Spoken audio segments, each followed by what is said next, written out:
Meus queridos, vamos estar abrindo a palavra de Deus em Mateus, capítulo 4, versículos 16 e 17. Mateus, capítulo 4, versículos 16 e 17. Esse é o texto que aqueles que conhecem um pouco da palavra de Deus e já têm algum tempo também de vida cristã, né, nessa época de Natal, com certeza vai se lembrar dessa passagem, desse versículo. Mateus, capítulo 4, versículos 16 e 17. E o texto diz o seguinte: O povo que estava assentado em trevas viu uma grande luz, e aos que estavam assentados na região e sombra da morte, a luz raiou. Desde então começou Jesus a pregar e a dizer: Arrependei-vos, porque está próximo o reino dos céus. Essa é uma passagem muito bonita do texto da palavra, porque ela faz uma referência direta ao texto de Isaías, capítulo 9, no versículo 2. E todo o capítulo 9 de Isaías é um texto que nos fala sobre a vinda do Messias. Profeticamente, Isaías fala sobre aquilo que o Senhor estava preparando para a redenção de toda a humanidade, que era o grande evento do nascimento, da vinda do Senhor Jesus Cristo, ainda que Isaías não tivesse a total dimensão daquilo que ele estava profetizando, mas sim o profeta vislumbrou a glória do Senhor, quando ele já havia dito lá no capítulo 7, Isaías 7, 14, quando ele havia profetizado que a virgem daria à luz a um filho, e ali já era a profecia do Senhor Jesus Cristo. E também agora no capítulo 9, mais à frente, o profeta Isaías fala também de que ele seria maravilhoso, conselheiro, pai da eternidade, príncipe da paz. Esse menino que foi dado, essa bênção que Deus havia preparado para a salvação de toda a humanidade. E então, após essa profecia, nós vemos aqui o evangelista Mateus, um dos 4 evangelistas que tratam com detalhes sobre a vida do Senhor Jesus Cristo. Inclusive no capítulo 1, versículo 21 do evangelista Mateus, ele fala o propósito pelo qual o Senhor Jesus nasceu. Ele, quando estava tratando com José, que não era o pai biológico de Jesus, mas era o pai social, era o pai que assumiu a condição da paternidade do Senhor Jesus. Então, quando o anjo fala com José, naqueles sonhos, ele diz: não tema possuir Maria como sua esposa, porque algo tremendo, algo miraculoso, fantástico, estava acontecendo com aquela serva do Senhor. Maria recebeu a bênção de ser a mãe do Senhor Jesus Cristo, e essa bênção ela recebeu sendo ainda virgem. E então, cumprindo toda a promessa de Isaías, no capítulo 7 e também no capítulo 9, nós vemos o Senhor Jesus, então, assumindo forma humana, ele que já era Deus, conforme diz em João, capítulo 1, versículo 1, ele que era o Verbo, ele que já estava com Deus, porque ele era o próprio Deus, ele então assume forma humana e está então entre nós, pregando a palavra de arrependimento. E o seu objetivo era salvar as muitas nações da terra, alcançar povos que até então não eram alcançados na sua plenitude pelo ministério da nação de Israel. E Deus, desde o começo, já havia chamado Abraão, já havia chamado Israel para que essa nação fosse a luz para as outras nações, serviço de bênção para outras nações. Então temos aqui, meus queridos, meu querido, minha querida, você que me ouve aí na sua casa, nós vemos aqui então a promessa do Senhor sendo cumprida. E temos aqui também o propósito de salvação sendo estabelecido na história da humanidade. E esse texto aqui que nós lemos, dos versículos 16 e 17, do capítulo 4 de Mateus, retoma essa profecia registrada em Isaías capítulo 9, no versículo 2. Quando ele diz que essas nações que estavam envoltas em trevas. E é muito interessante o texto, como o texto traz essa informação. Diz que esses povos, essas pessoas, essas nações que estavam envoltas em trevas, estavam completamente submersas nas trevas, estavam jazendo nas trevas, com o total controle das trevas sobre essas vidas. Elas que estavam nessas trevas, chafurdando na lama do pecado, de repente brilha uma grande luz, não era uma luz qualquer, era uma grande luz, a luz do próprio Deus, raiando sobre essas vidas. Então começamos a entender o que esse texto quer dizer. É claro que aqui essa linguagem bastante metafórica, falando sobre a luz, não uma luz meramente física, mas a luz espiritual, a luz do entendimento, do conhecimento de Deus, a luz da própria revelação do Senhor. Quando a própria Bíblia diz que Jesus Cristo, ele é a plenitude da revelação do próprio Deus. Então os povos pagãos, os povos que não conheciam a lei de Deus, que não conheciam o testemunho do próprio povo de Deus, Israel, através das suas leis, através da sua vida como povo de Deus, através de todo tipo de mandamento que o Senhor entregou, esses povos pagãos, povos inclusive idólatras, povos que adoravam a inúmeros deuses politeístas muitas vezes, esses estavam submersos nas trevas. Não tinham o conhecimento de Deus, não tinham a revelação de Deus se mostrando a essas nações. Mas então, de repente, no meio das suas trevas, no meio de toda a sua escuridão, no meio do vale da sombra da morte, como nós vemos no Salmo 23, a luz está raiando. E é interessante que o texto fala também que é uma única luz que esteve brilhando. Em tempos de relativistas como esses que nós vivemos hoje, as pessoas andam dizendo que você precisa aceitar tudo o que é diferente daquilo que você pensa.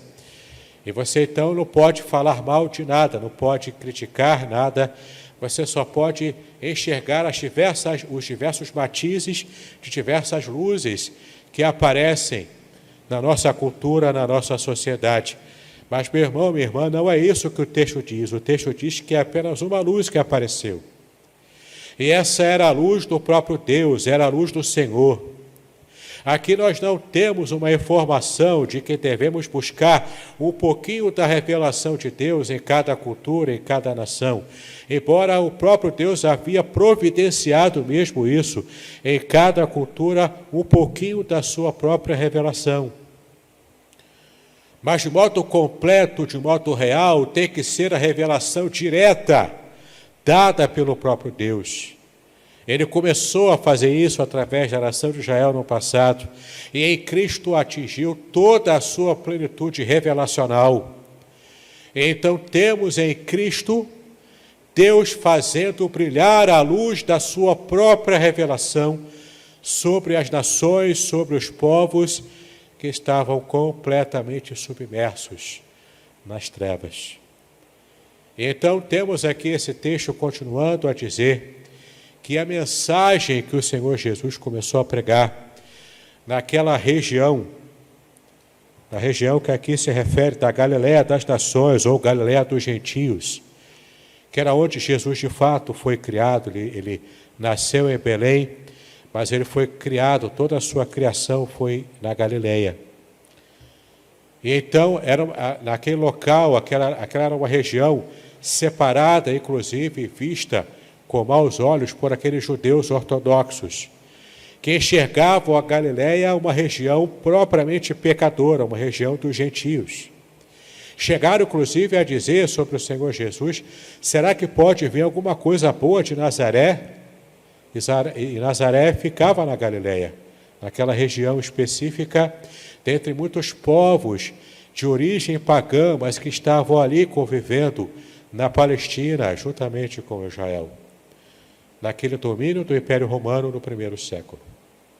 Então temos aqui tanto uma visão preconceituosa por alguns, temos aqui também o próprio Senhor demonstrando a sua compaixão, a sua graça, também estabelecendo essa palavra de luz, a palavra da revelação completa, total e abençoadora de Deus, inclusive para povos pagãos, inclusive para nações que nunca haviam ouvido falar da palavra de Deus, da graça do Deus de Israel. E não apenas esses povos pagãos, esses povos que não conheciam nada da palavra, mas inclusive essa luz esteve brilhando para aqueles que estavam nas trevas, mas que por algum motivo conheciam também um pouco dessa palavra, mas não a estavam levando a sério. Eu me refiro aqui aos doutores da lei, aos fariseus, saduceus, que conheciam a palavra inclusive do profeta Isaías, como nós vimos aqui no capítulo 7, no capítulo 9, mas mesmo conhecendo a palavra, mesmo conhecendo as profecias, fizeram pouco caso daquilo que conheciam. Quando, inclusive, os reis magos vieram para visitar o Senhor Jesus, vieram do Oriente trazer presentes e reconhecer e prestar a sua homenagem, a sua adoração ao rei dos judeus que havia nascido, eles, inclusive, nem sequer perceberam algo que reis distantes conseguiram perceber. E então, diante daquela manjedoura simples em Belém, o Senhor Jesus foi adorado por pastores, foi adorado pelos reis magos. O Senhor Jesus não foi adorado pelos doutores da lei, por aqueles que conheciam de cabo a rabo a palavra. Pelo contrário, eles fizeram de tudo para perseguir o próprio Senhor. Inclusive, o Herodes havia ordenado a matança dos inocentes, como nós conhecemos, porque lemos os evangelhos. Temos aqui, então, diversos matizes de pessoas que viviam nas trevas, tateando na escuridão, tentando achar algum propósito para a sua vida. E então, diante dessas trevas, daqueles que conheciam um pouco da palavra, mas não a levavam a sério, daqueles que não conheciam nada dessa palavra, diante de umas trevas tão profundas, diante desses passos largos, andando até o vale da sombra da morte, diante disso tudo, a luz do Evangelho raiou sobre eles. Não apenas a luz da estrela que esteve guiando esses magos para que eles chegassem e achassem o bebê daquela manjedoura, não apenas essa luz, mas a maior luz de todas, a luz do Evangelho brilhou na vida, no coração, na alma dessas vidas. E quando a luz do Evangelho brilha sobre aqueles que estão nas trevas, as trevas são completamente expulsas. As trevas se apagam, elas se afastam, as trevas morrem, porque a luz sempre prevalece sobre as trevas. E esse é um exercício que você pode, inclusive, fazer na sua casa. Se você, de repente, apagar as luzes da sua casa no meio da noite e você acender o seu celular com apenas a luz do seu celular, você consegue ver a diferença que essa pequena luz do seu aparelho faz no meio da sua casa completamente escura. Quando a luz ela é acesa, nós vemos as trevas se dissipando. Quando as trevas morais e espirituais elas estão assolando o mundo, à luz da palavra de Deus, à luz da revelação do Senhor, o próprio Jesus Cristo, ele então nasce, ele então revela a palavra de Deus e começa a sua pregação. E a palavra de ordem que o Senhor Jesus fala, a sua mensagem principal, no meio daquelas trevas todas, com a luz do Evangelho começando a brilhar, era a palavra de arrependimento.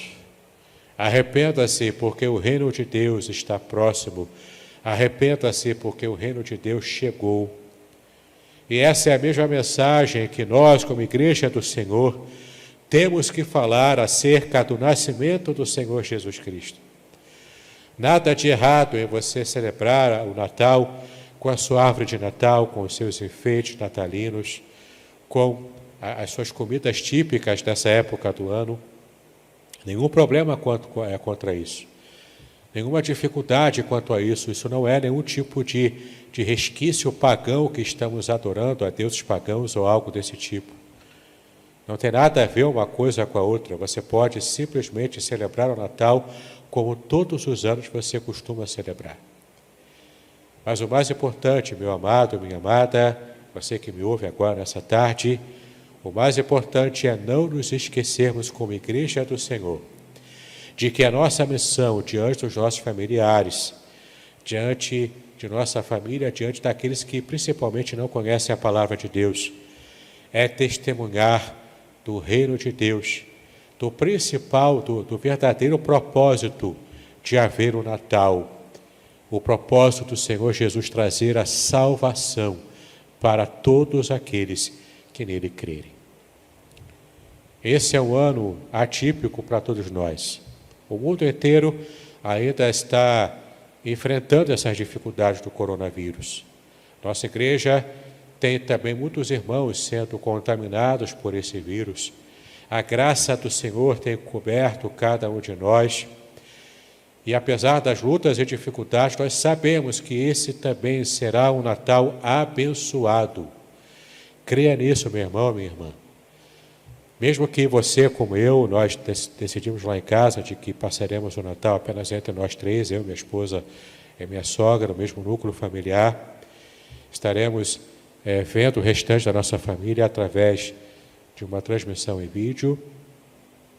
Mas o mais importante, estando você na sua casa, com apenas aqueles seus familiares do mesmo núcleo da sua casa, ou mesmo você frequentando, indo para a casa de algum parente e, claro, observando as regras de distanciamento social para que você se proteja e proteja também os seus queridos, o mais importante, meu amado e minha amada, é que estejamos demonstrando a mensagem do Evangelho, a mensagem de salvação em Cristo Jesus, porque foi para este propósito que aquele neném nasceu em Belém, para que de fato a humanidade tivesse uma chance de se reconciliar com Deus e de fato sair das trevas e encontrar a luz do Evangelho para a salvação e para a vida eterna. Que nesse Natal, portanto, possamos, em nome de Jesus, todos juntos, celebrarmos o nascimento do Senhor Jesus Cristo, com o nosso coração ardendo em fé, com a nossa vida completamente cheia da esperança renovada para o próximo ano. E em 2021, no Natal do ano que vem, se Deus nos permitir, estaremos aqui celebrando normalmente com toda a nossa família reunida, sem preocupação alguma com vírus, com problemas que envolvem a falta de distanciamento social ou aglomerações sociais. Que a graça do Senhor esteja sobre cada um de nós nessa tarde e que essa palavra possa ter encontrado guarida no coração de cada um de nós.